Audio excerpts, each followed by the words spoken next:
The media debate over illegal immigration has been raging for so long that the president's speech felt like just one more scene in a scripted drama, a moment that ABC, CBS, and NBC were all too eager to blow off.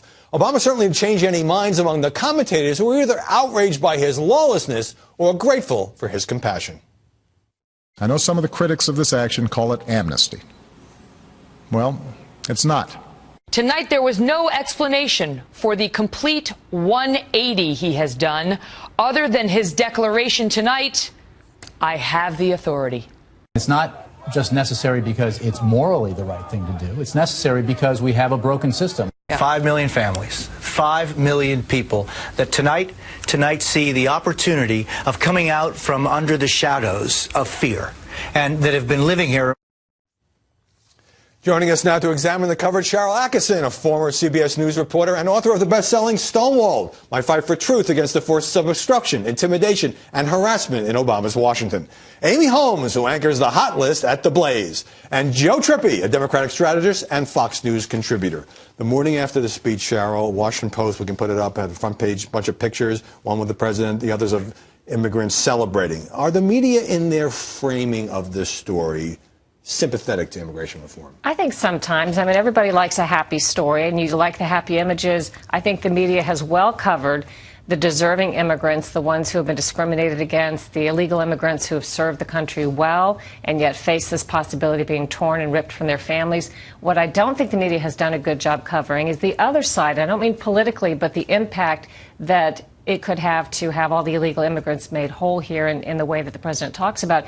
Is there no legitimate opposing opinion? Is there no potential downside? That's not been well covered. Right, but what has been well covered, Amy, is, of course, the politics and the legal battle. But do you think the media have paid enough attention to the argument that President Obama, despite his previous statements, is flouting the law and the Constitution? It might surprise you to know, Howie, that I think the mainstream media actually did do that. And you look at the Washington Post editorializing against the president's action, Glenn Kessler giving the president upside-down Pinocchios, which I think really sort of sets the terms of debate for this. He's a Washington Post fact checker. Washington Post fact checker, exactly.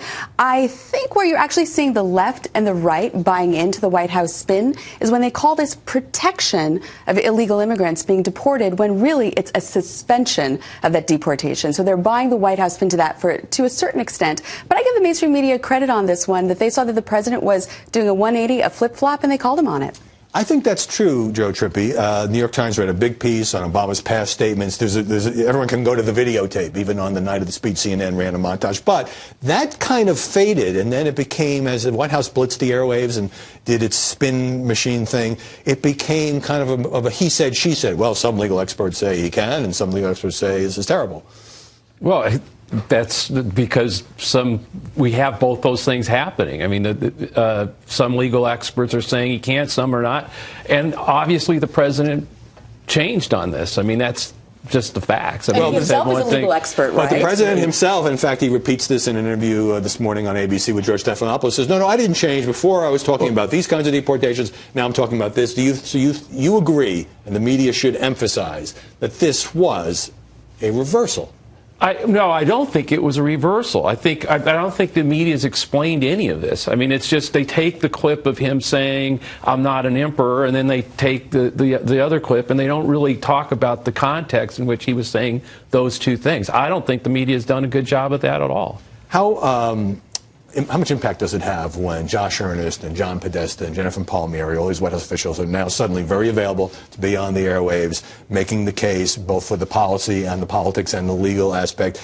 Does it muffle the Republican opposition just because it's such a big megaphone? To some degree, and they know that. We've seen internal documents that show they do try to drown out opposition by putting out positive stories, or in this case, perhaps experts that are elusive. When we have issues we want to talk to them about, you can't get an interview with these federal officials. But when they have something to talk about, they pick up the phone, they call the media, we want to be on your program on Sunday, and bingo, there they are. I certainly think that other voices like John Boehner and Ted Cruz have been heard on this, but has this now become a political process story? In other words, how will the Republicans retaliate? Will there be a shutdown? Will there be a showdown? And is that overshadowing the issue of immigration itself. Absolutely, and I think actually right-wing press has been more effective than the mainstream media at drilling down into what does this, executive amnesty really mean? Is it really 5 million illegals, and who does it apply to? The Department of Homeland Security now prioritizing different types of crime. This is being reported in the right wing. Where I would say that the mainstream media has, tended to cover this story in a different way is as the human interest story, as you mentioned. The people who are watching and, these, watch meetings, the fact that it was only, his speech was only broadcast really for a Latino audience. And now you're seeing the press going out to the right wing to sort of try to find the most inflammatory quotes they can against the President of the United States, including Michelle Bachmann and the statements that she made. Well, you know what? She's actually a lame duck. She's out this December. What does it matter? The president's done what he's done. And the real story now has to be how will the Congress, how will the Republicans react? What will they do? What about this business about inflammatory quotes? I mean, Michelle Bachmann is quoted all the time. Well, the inflammatory quotes, look, there's lots of them on both sides. But we don't see the other side, Joe. That's the point. No, you see that it depends on where the story is at the time. And so right now, the focus is where are the Republicans, what's their response going to be? And unfortunately, for Republicans, there's always some people out there who will say inflammatory things where the focus is. The focus is not on the Democrats right now. It was on the president. Was he going to do this? Did he, how dare he? He did it. How dare he? And now what's the Republican response going to be? You mentioned a Latino audience. This was carried by Univision, which delayed the Latin Grammys, which probably got the president an even bigger audience. But I can't let this second go by without talking about ABC, CBS, and NBC not being able to spare 15 minutes. Yes, I know it was sweeps of their lucrative primetime lineups to carry the president. What do you make of that? It's hard to say. When I worked at CBS, sometimes we would go back and forth all afternoon on whether to carry a presidential speech, Democrat or Republican, live, based on a lot of factors that go beyond the news division. So you have a news decision, but then you have a corporate decision. And again, that could have gone one way or the other. But I guess once one of them locks in and says we're not going to carry it, it makes it easier for the others to decide the same. I just think it was the broadcast networks almost surrendering and saying, you want coverage of big political events, go to cable news, because we're kind of getting out of that business. You see that on the midterm elections. You see that at conventions and that kind of thing. Let me just throw this out. We played a clip of Al Sharpton at the top. So that day, he and a bunch of activists were invited to the White House. He talks to the president, and then he goes on MSNBC, where he's, of course, the host, and says it was a great, moving speech. Am I the last person on earth who thinks this is kind of a conflict of interest? No, I think everyone thinks it's a conflict of interest. Disclosed, to be sure. But, to get back to the networks refusing to cover this speech, it was the most unwatched speech that should have been, because it was a very consequential announcement to the future of our country, the notion of executive action, and unfortunately, the networks thought Big Bang Theory was a lot more important. Probably got better ratings. Joe, the House Intelligence Committee on Friday issued the results of a 2-year investigation of Benghazi, and among other things, the committee, this is controlled by the Republicans, says there was no intelligence failure, there was no stand-down order, there was no cover-up by administration officials, or at least not intending to deceive. A couple of brief items on Fox, nothing on the network newscasts, a little bit in the newspapers.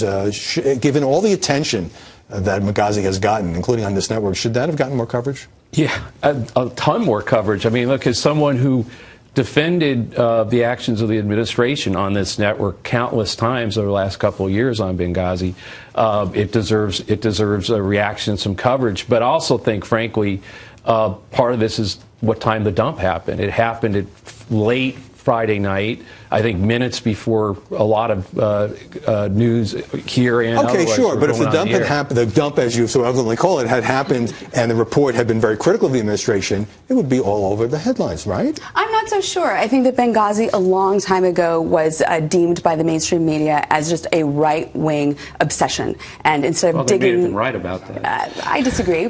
So I think that this news story sort of fit in, sort of hand in glove into that. But listen, Republicans are learning from the White House that that kind of information goes out on a Friday. It's fine to criticize the report as opposed to not covering it. CNN State of the Union had Lindsey Graham on today, and he called the report garbage. You've covered Benghazi a lot. I absolutely, if I had still been working at CBS, would have offered it. I don't think they would have put it on television, so I would have written it up for the web. And but if it had been up to you, you would have put it on the evening news. Well, I was trying to cover all the developments that were somewhat relevant in Benghazi, just to be on the record about it. In this case, I would point out to where The findings of this committee differed with witnesses to other committees. Much of the findings were the same, as Joe said. And also there were no answers really to the great imponderables, which I think may be why it didn't get more coverage, like what was the president doing that night? Why can't we see the White House photos? What happened to the surveillance video in Benghazi? Right. Well, it was a 2-year investigation. I think it deserved more coverage in all news outlets.